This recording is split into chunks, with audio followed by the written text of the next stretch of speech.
साथियों, स्वागत है आप सभी का एक बार फिर से मेरे चैनल पर। तो अब हम डीबीटी जीआरएफ के रिमेनिंग क्वेश्चंस को डील करेंगे और जैसा मैंने आपको ऑलरेडी बता रखा है कि पहला जो मेरा फोकस है जो कि आपके बायोलॉजी के जो जेन्युइन क्वेश्चंस थे जिसको मैंने टच किया था, पहला प्रायोरिटी वो है। दूसरा प्रायोरिटी है कि उसके अलावा भी जो आपके जेन्युइन क्वेश्चंस थे जो आपके सॉल्व हो जाने चाहिए थे उसको हम डील करेंगे।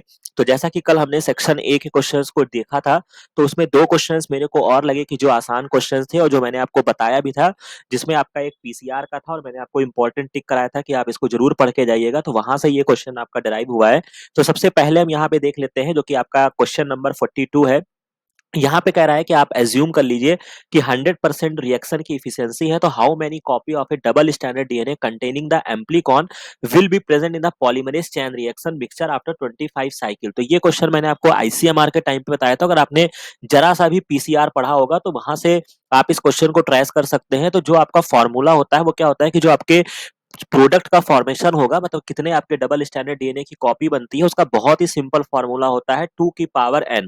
एन जो होता है ये आपका नंबर ऑफ साइकिल होता है। ठीक है, तो आपको कुछ भी नहीं करना था, बस 2 की पावर कितनी साइकिल उन्होंने चलाई है, 25 साइकिल चलाई है। तो 2 की पावर 25 यहाँ पे पहले ही ऑप्शन में आपका रखा हुआ है।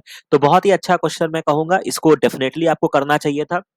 इसके बाद एक क्वेश्चन आपका थोड़ा सा यहाँ पे घुमाया है, हाउ मच इज द 10 की पावर -23 लीटर कितने के इक्वल होगा।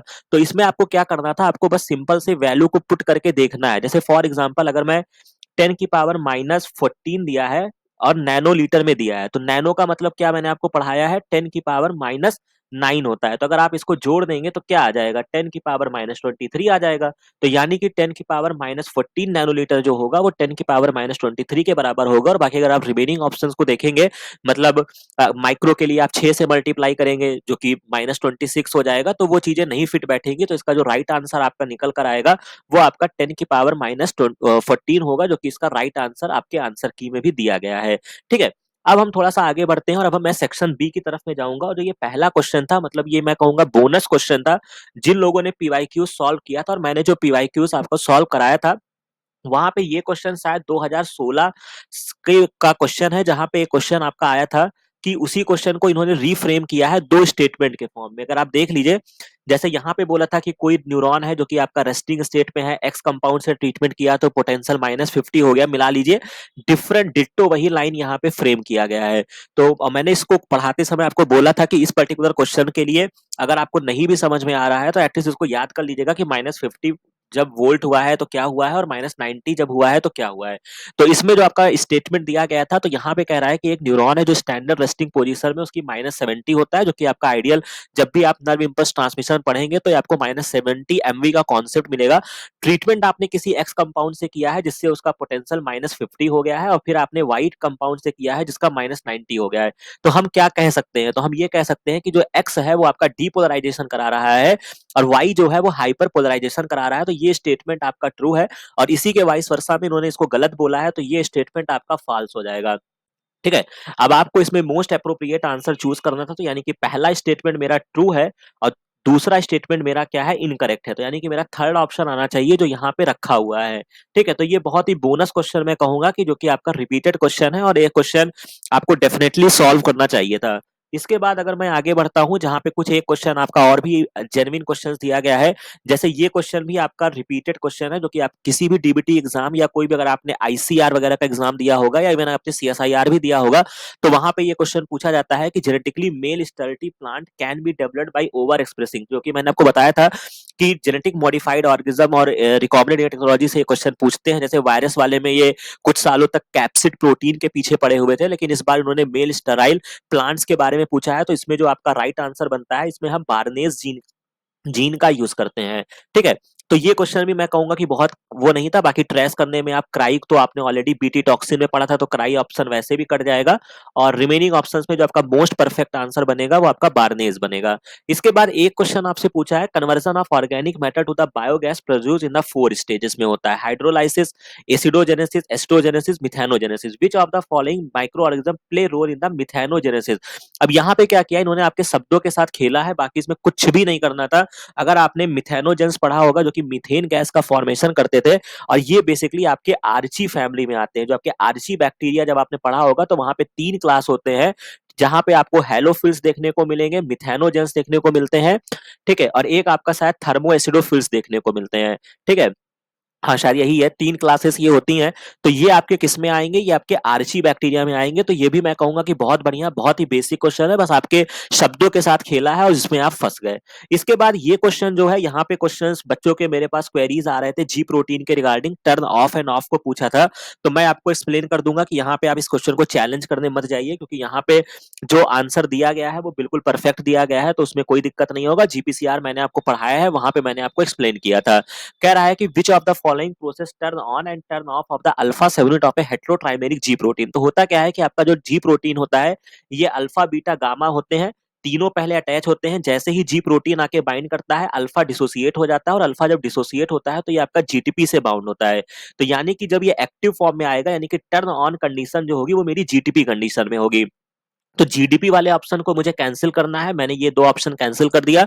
अब 2 ऑप्शन में मेरे को दे रहा है। अब बहुत सारे बच्चों ने क्या किया है कि एक्सचेंज लगा दिया है कि जब उसको टर्न ऑफ करना है तो मैं उसको एक्सचेंज कर दूंगा जीटीपी से जीडीपी के। लेकिन ये बात उतनी सही नहीं है, ठीक है?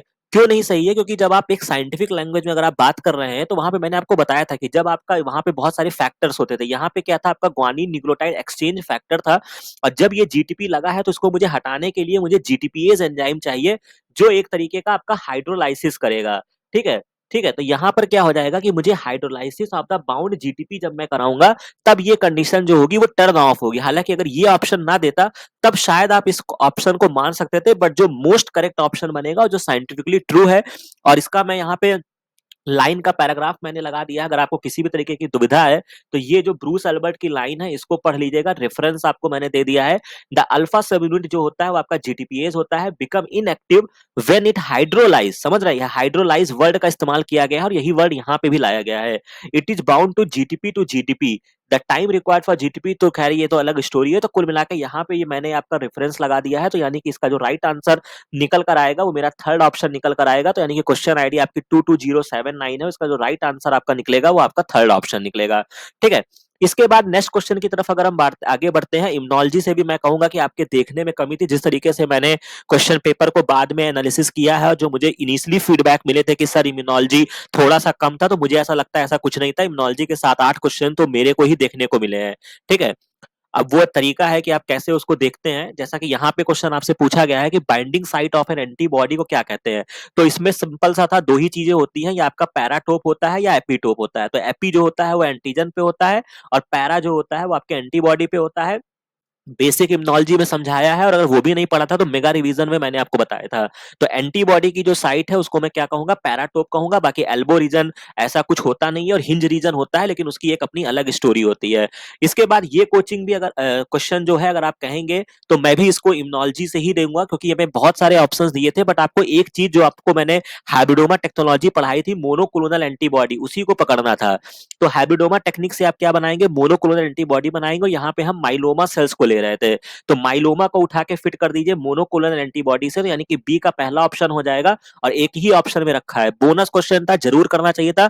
और मैं एग्री करता हूं कि जो बाकी ऑप्शंस दिए गए हैं वो खतरनाक ऑप्शन दिए गए हैं। बेबी हैमस्टर किडनी सेल कहाँ पे यूज करेंगे, मतलब रिमेनिंग पॉर्कारिन किडनी सेल, दुनिया भर की चीजें। तो ये होता है कि आपके ब्रेन को ट्रेस करना है, क्योंकि आपका एक बात दिमाग गया, यूरोकाइनेस, पोलियो वैक्सीन, आपने सोचा अरे भाई नहीं होगा। ऑप्शन तो पढ़िए उसमें क्या दिया है। तो मैचिंग के क्वेश्चन आपके बोनस क्वेश्चन होते हैं, और ये एक इंफॉर्मेशन से, तो यानी कि मैं कहूंगा कि माइलोमा सेल्स यानी कि मोनोक्लोनल एंटीबॉडी हाइब्रिडोमा टेक्नोलॉजी से आपका क्वेश्चन एग्जाम में आया है। इसके बाद नेक्स्ट क्वेश्चन आपसे पूछा गया है, which one of the following genetic process involve the sex पिली का किसमें फॉर्मेशन होता है? इसका भी मैंने जिक्र किया था। कॉन्जुगेशन जो आपका प्रोसेस होता है वहां पे सेक्स पिलाई का फॉर्मेशन होता है। बाकी ट्रांसफॉर्मेशन आपको रेप्लिकेशन में पढ़ाया था, वहां पे नहीं होता है। ट्रांसडक्शन में भी नहीं होता है। ट्रांसपोजिशन तो आपका जंपिंग जीन होता है। तो यहाँ पे 3 प्रोसेस होती है, जो कि बेसिक कॉन्सेप्ट था। सेक्स पिली का फॉर्मेशन होता है, जिससे मतलब यहाँ पे कॉन्जुगेशन प्रोसेस होती है। तो यहाँ पे जो इसका राइट आंसर निकलेगा वो कॉन्जुगेशन होगा। इसके बाद ये क्वेश्चन जो है ये भी आपका मोस्ट रिपीटेड, और कह सकता हूं कि मैं मोस्ट इंपॉर्टेंट भी है। और एक चार्ट जो आपको किसी भी बुक में या किसी भी ऑथेंटिक बुक में मिल जाएगा कि आप इंसर्ट कराने के लिए आपको कितने केबी बेस पेयर के साइज के लिए क्या क्या आपको उठाना है। तो इसमें जो आपके हायर इंसर्ट कराने के लिए आपके 2 ही होते हैं, एक बैक होता है, एक यैक होता है। तो यैक तो बहुत ही ज्यादा साइज को इंसर्ट कराता है, और बैक जो होता है वो 200 केबी साइज के लिए मुझे बैक चाहिए होगा।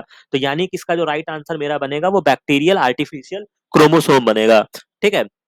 अब इसके बाद अगर मैं नेक्स्ट क्वेश्चन की तरफ जाता हूं, रेक ए प्रोटीन। अब यहां पे भी बहुत ही, अगर आपने सरफेस से भी रिकॉम्बिनेशन पढ़ा होगा तो रेक से आपको फीलिंग आ जाएगी कि ये रिकॉम्बिनेशन की बात हो रही है। और अगर आपने मेरे साथ रेप्लिकेशन और ट्रांसक्रिप्शन पढ़ा होगा तो वहां पे हमने कहीं पर रेक प्रोटीन का जिक्र नहीं किया था। यानी कि रेक प्रोटीन जो होती है ये आपके जब क्रॉसिंग ओवर होता है या पैचटीन स्टेज में जो क्रॉसिंग ओवर होता है वहां पे जरूरी होता है, यानी कि रिकॉम्बिनेशन में चाहिए। तो ये भी क्वेश्चन मैं कहूंगा बहुत ही अच्छा क्वेश्चन था।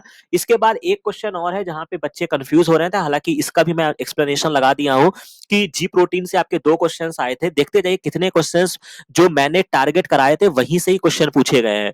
Which one of the following is not a type of ji protein, coupled receptor का टाइप नहीं है। तो ये मैंने एक चार्ट लगा दिया है जो मैंने आपको देख लीजिएगा, मेरे वीडियो में भी आपको मिल जाएगा। तो जी स्टिमुलेटरी होता है, एक ऑप्शन में रखा है। जी क्यू भी होता है, ये भी आपका रखा हुआ है। जी इनिबिटरी होता है, तो यानी कि यहाँ पे जो नहीं होता है वो आपका जीपी होता है, यानी कि इसका फोर्थ ऑप्शन आपका बनेगा। ठीक है। तो यहां पर भी कोई चैलेंज का सवाल नहीं है, अच्छा क्वेश्चन पूछा है। नेक्स्ट क्वेश्चन आपसे पूछा गया है कि दो स्टेटमेंट आपको दिए गए हैं और आपको बताना है। ठीक है, इसको मैं कहूंगा कि आप कर सकते थे क्योंकि नर्व इंपल्स ट्रांसमिशन को लेकर जो मैंने पीवाईक्यू सॉल्व कराए थे वहां पे मैंने पढ़ाया है। ठीक है। Glial cells form myelin around the axon of the neuron, बिल्कुल सही बात है। जो आपकी ग्लायल सेल्स होती हैं वो माइलिन का फॉर्मेशन करती हैं, लिपिड लाइक लेयर होती हैं। ठीक है। इसके बाद ये स्टेटमेंट जो है वो मैं कहूंगा कि यहाँ पर आपका ट्रू है। माइलिन आखिर करता क्या है, तो माइलिन इनेबल करता है the rapid transmission of action potential down the axon, बिल्कुल सही बात है। क्योंकि यहां पर जब आपकी माइलिन शीट्स होती है तो वहां पे फास्ट ट्रांसमिशन कराने के लिए होता है, ये माइलिन शीट बनाया जाता है जो। ठीक है। और जहां पे माइलिन शीट नहीं होता है वहां पे आपने पढ़ा होगा, वहां पे नोट्स ऑफ रैनवियर होते हैं, एक स्ट्रक्चर बनता है जिसको हम नोट्स ऑफ रैनवियर कहते हैं, जहां तक मुझे ध्यान है। ठीक है। तो यहाँ पर जो स्टेटमेंट होगा वो आपका दोनों ही स्टेटमेंट ट्रू होगा, बट ठीक है अगर आपको आता था, अगर आपने किया, बट अगर आपने इस क्वेश्चन को छोड़ा है तब भी मुझे आपसे कोई शिकवा नहीं है, क्योंकि हाँ लिटिल बिट कॉम्प्लेक्स था, क्योंकि इसके एवज में आपको अभी आगे जाके बहुत आसान आसान क्वेश्चंस मिलेंगे। ठीक है। तो यानी कि इस क्वेश्चन में भी मुझे कोई दुविधा नहीं है, 22114 का जो राइट आंसर निकल कर आएगा वो मेरा पहला होगा। इसके बाद नेक्स्ट क्वेश्चन जो कि मैंने आपको 1000 बार रटाया था, पार्किंसन डोपामिन, रिपीटेड क्वेश्चन है। Which of the following disease is characterised by the predominant motor dysfunction that result from the progressive degeneration of a nigrostriatal dopamine pathway. ठीक है। अब यहां से नेक्स्ट टाइम के लिए याद रखिएगा, यहाँ पे एक पर्टिकुलर एरिया होता है सबस्टेनिया नाइग्रा जिसको बोलते हैं। ठीक है। तो इस केस में पार्किंसन में वो एरिया में प्रॉब्लम आती है, और चूंकि वहां से आपका डोपामीन पाथवे इनिशिएट या आसपास का लिंक होता है तो डोपामीन पे इफेक्ट आता है। और मैंने आपको रटवाया था कि व्हाट्सएप पे आप डीपी चेंज करते हैं, बस इतना याद करना था, डी से डोपामीन और पी से क्या याद करना था, पार्किंसन। तो लगा दीजिए पहला ऑप्शन रखा हुआ है। और एक चीज मैं आपको यहीं पर और बता देता हूं, ये सारी डिजीज आपके ब्रेन वाली हैं। एल्जाइमर में आपका एस्टिल कोलिन कम हो जाता है। साइजोफ्रेनिया भी बहुत इंपॉर्टेंट है, ये भी आपका डोपामीन से रिलेशन है, बहुत अच्छा ऑप्शन सेट किया है। पार्किंसन में डोपामीन कम होता है, साइजोफ्रेनिया में डोपामीन बढ़ जाता है। याद रखिएगा, नेक्स्ट टाइम एग्जाम में आपसे क्वेश्चन बन सकता है। तो क्या याद रखेंगे, साइजोफ्रेनिया में डोपामीन का लेवल इंक्रीज होता है। और हाचिंसन डिजीज होता है, यहाँ पे ट्राइन न्यूक्लियोटाइड के सीक्वेंस रिपीट होते हैं, जिसमें आपका जो सीक्वेंस रिपीट होता है वो आपका CAG का न्यूक्लियोटाइड के जो होते हैं रिपीटिशन आपको देखने को मिलता है, जिसको आप याद कर सकते हैं काग से। ठीक है। इसके बाद नेक्स्ट क्वेश्चन जो मैंने आपको पढ़ाया है, बाकी चीजें आप इसमें भी वही कॉन्सेप्ट अप्लाई होता है, दुनियादारी नहीं जानते, लेकिन आपने मेरे साथ अगर आपने एंटीऑक्सीडेंट का चैप्टर पढ़ा है जो कि आपको मिल जाएगा, तो वहां पे मैंने एसओडी का नाम आता है सुपर ऑक्साइड डिसम्यूटेस, मिला दीजिए एंटीऑक्सीडेंट, बी का एक ऑप्शन, एक ही ऑप्शन में रखा है। बोनस क्वेश्चन में कहूंगा 3 नंबर आपके हाथ में। ठीक है। बाकी नहीं जानते हो तो कोई बात नहीं, पढ़ लीजिएगा। इसके बाद a duplex DNA sequence that read identically on the both strand, बिल्कुल सही क्वेश्चन है। पैलिंड्रोमिक सीक्वेंस इसको बोला जाता है। अगर आप समझना चाहें तो हिंदी में आप डालडा लिख लीजिए, चाहे इधर से पढ़ो चाहे इधर से पढ़ो, सही है। मैडम लिख लीजिए, इधर से पढ़ो इधर से पढ़ो, सब सही है। तो ये क्वेश्चन भी आपको करना चाहिए था। नेक्स्ट क्वेश्चन आपका बीओडी से पूछा गया है, जो कि आपका पोल्यूशन चैप्टर, मैंने बोला था कि ये सब यार ऐसी चीजें हैं ना। और मैं आपको यहाँ पर भी एक मैसेज देना चाहूंगा कि पॉल्यूशन हो गया, ग्रीन हाउस इफेक्ट हो गया जो कि क्वेश्चन यहाँ पे पूछा गया, ओजोन डिप्लीशन हो गया, ये 3-4 चैप्टर ऐसे हैं ना कि इसके लिए आप सोचिए मत कि मुझे पढ़ना चाहिए इस पर्टिकुलर एग्जाम के लिए, नहीं पढ़ना चाहिए भाई। ये बायोलॉजी की बेसिक चीजें हैं, जहां पे सेक्शन ए में सेक्शन बी में कुछ क्वेश्चंस बनाने होंगे, वहां यही क्वेश्चंस बनाए जाएंगे। ठीक है। तो बीओडी की सिर्फ आपसे डिफिनेशन पूछा है कि amount of the oxygen that bacteria consume करता है during decomposition of the organic matter in the aerobic condition में, बस इतनी सी कहानी थी। थर्ड ऑप्शन इसका राइट आंसर आ जाएगा। ठीक है। इसके बाद नेक्स्ट क्वेश्चन इम्यूनोलॉजी का एक क्वेश्चन बढ़िया शानदार क्वेश्चन पूछा है। मेगा रिवीजन के समय मैंने आपको बताया था दो तरीके की आपकी रिस्पांस होती है, एक आपकी प्राइमरी होती है, एक आपकी सेकेंडरी होती है। अब ऑप्शन देखते जाइए।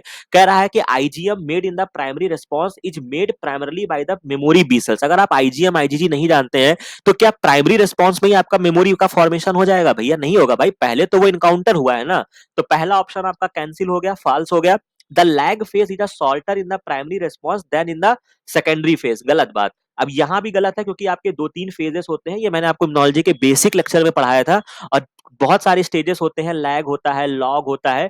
तो एक्चुअली में होता क्या है कि लैग का मतलब होता है कि अभी वो ग्राफ नीचे की तरफ है, तो ये अभी तो वो एंटीजन को पहचान रहा है ना। तो इनिशियली कंडीशन में क्या होगा, प्राइमरी रिस्पांस में लैग फेज काफी बड़ा होता है, ठीक है, क्योंकि उसको टाइम लग रहा है। तो ये स्टेटमेंट आपका फॉल्स हो जाएगा। In the primary response memory B cells are produce but memory T cells are not. ये भी गलत बात है। अगर मेमोरी सेल्स नहीं सॉरी, यहां भी गलत ही है क्योंकि प्राइमरी रिस्पांस में आपका मेमोरी बी सेल्स क्यों ही बनेंगी, ठीक है। सेकेंडरी रिस्पांस जब आएंगी या अगर आपका बनेगी, सॉरी हाँ, प्राइमरी रिस्पांस में आपका मेमोरी सेल्स बनेगी लेकिन आपका टी सेल्स क्यों नहीं बनेगा? अगर बनेगा तो दोनों बनेगा। और जो इसका मोस्ट करेक्ट आंसर है कि amount of the IgG made in the secondary response is greater than the amount made in the primary response. ये आपको चार्ट मिल जाएगा। और मैंने आपको बताया था कि जब आपका इनिशियल रिस्पांस होता है तो उस समय जो पहली एंटीबॉडी आपकी बॉडी में बनती है वो आपकी आईजीएम होती है। तो ऑब्वियस सी बात है आपके आईजीएम का लेवल ज्यादा होगा, आईजीजी का लेवल जो होता है वो कम होता है। इस तरीके का चार्ट होगा। लेकिन ये आपका प्राइमरी रिस्पांस का हो गया। और सेकेंडरी रिस्पांस का चार्ट क्या होगा कि आपका आईजीजी का लेवल इंक्रीज हो जाएगा और आईजीएम थोड़ा सा उसके कंपैरिजन में कम रहेगा। तो यानी कि सेकेंडरी रिस्पांस में मेरे आईजीएम का रिस्पांस जो होगा वो बढ़िया हो जाएगा। तो यानी कि इसका जो राइट आंसर निकल कर आएगा वो फोर्थ होगा। समझ में आ रही है बात? ठीक है। अब इसके बाद अगर हम नेक्स्ट क्वेश्चन की तरफ चलते हैं, जो कि आपका एक क्वेश्चन और भी पूछा है केमिकल साइनेप्स, जो मैंने आपको पढ़ाया है। तो मैं यही कहूंगा कि ये मैंने आपको नहीं पढ़ाया है। चार क्वेश्चंस मैंने डिस्कस किए थे नर्व इंपल्स ट्रांसमिशन से, और वहीं से ही क्वेश्चन पूछा है कि signal propagation in the chemical synapse is characterised by. तो जो आपका दो तरीके के साइनेप्स होते हैं, एक आपका इलेक्ट्रिकल होता है, एक आपका केमिकल होता है। मैंने बताया था केमिकल जो होता है वो आपका मोस्ट कॉमन होता है, क्योंकि यहाँ पे डिफरेंट केमिकल होते हैं जो डिफरेंट रिस्पॉन्स करते हैं, डिफरेंट न्यूरो होते हैं, ठीक है। तो सबसे इंपॉर्टेंट चीज है जो आपका केमिकल साइनेप्स होता है वो आपका यूनी डायरेक्शनल होता है, बाई डायरेक्शनल नहीं होता है। तो यानी कि केमिकल साइनेप्स जब भी होगा तो वहां पे साइनेप्टिक डिले, ये आपको याद आया? अगर रेगुलर पढ़े हो तो याद आएगा। साइनेप्टिक डिले पढ़ाया था, साइनेप्टिक फटिग एक कंडीशन आई थी वो पढ़ाया था, ठीक है। तो यानी कि डिले होता है मतलब कुछ समय के लिए प्रोसेस रुक जाती है। अगर अभी नहीं जानते हो तो केवल इतना जान लो। और जो प्रोसेस होती है वो आपकी यूनी डायरेक्शनल होती है, मतलब प्री साइनेप्टिक न्यूरॉन से पोस्ट साइनेप्टिक न्यूरॉन की तरफ जाएगा। तो ये मैं क्या कहूंगा, यूनी डायरेक्शनल होता है। तो बाई डायरेक्शनल का ऑप्शन काट दीजिए, ए ऑप्शन यहां रखा था, ये मेरा कैंसिल आउट हो गया। तो यानी कि बी मेरा जो है वो आपका ट्रू है। इसके बाद efflux of the calcium ion, ये बात जो है अब इसके रिगार्डिंग बात करेंगे कि हाँ, जब ये न्यूरोट्रांसमीटर होता था तो प्री साइनेप्टिक न्यूरॉन से कैल्शियम चैनल जो होते थे वो ओपन होते थे। तो ओपन होने को हम क्या बोलेंगे, ई फ्लक्स, यानी कि कैल्शियम आयन का मूवमेंट हुआ, बिल्कुल सही बात। Leading to release of neurotransmitter at the pre synaptic terminal. यहां पर इन्होंने गलत कर दिया है कि जो न्यूरोट्रांसमीटर आपके रिलीज होना है वो प्री से रिलीज होकर पोस्ट के तरफ रिलीज होना है, एट द पोस्ट होना चाहिए यहाँ पर, ठीक है। तो यहाँ पर इन्होंने कह के इसको गलत कर दिया है और एक ऑप्शन में भी इन्होंने रखा है बी और सी। तो काफी अच्छा क्वेश्चन मैं कहूंगा बच्चों को कंफ्यूज करने के लिए। अगर आपने छोड़ा भी है तो भी मेरे तरफ से आपको समर्थन है कि आप ऐसे क्वेश्चंस को छोड़ भी सकते थे, ठीक है। अब इसके बाद अगर मैं फोर्थ ऑप्शन की तरफ जाता हूं, significant influx of the calcium. अब यहां पे इन्होंने वही बात बोली है जो थर्ड ऑप्शन में इनको कहना चाहिए था, बट यहां पे गलत क्या किया है, इनफ्लक्स नहीं होगा, कैल्शियम अंदर थोड़े जा रहा है, कैल्शियम तो रिलीज हो रहा है। तो इसको मैं क्या कहूंगा, ई फ्लक्स कहूंगा। और मैंने आपको तो क्या बोलते हैं कि मिनरल न्यूट्रिशन मैंने आपको बताया भी था कि जो ये फ्लक्स वर्ड होता है इसका मतलब होता है मूवमेंट ऑफ आयन। इसको हम क्या बोलते हैं, टेक्निकली क्या बोलते हैं, मूवमेंट ऑफ आयन बोलते हैं। तो significant influx of calcium ion that post synaptic neuron leading to neurotransmitter release and generation of the action potential. तो कहानी यही होती है, अगर थर्ड ऑप्शन में प्री की जगह अगर ये पोस्ट लिखे होते तो बात बिल्कुल सही हो जाती। तो यानी कि इसका जो राइट आंसर निकल कर आएगा वो केवल बी होगा। तो चैलेंज करने का कोई सवाल नहीं बनता है। बढ़िया क्वेश्चन है, शानदार क्वेश्चन है, स्टार क्वेश्चन मैं इसको कहूंगा, ठीक है। तो यानी कि 2213 का जो राइट आंसर निकल कर आएगा वो केवल बी होगा, यानी कि सेकंड ऑप्शन है। और आशा है कि आपको यहां तक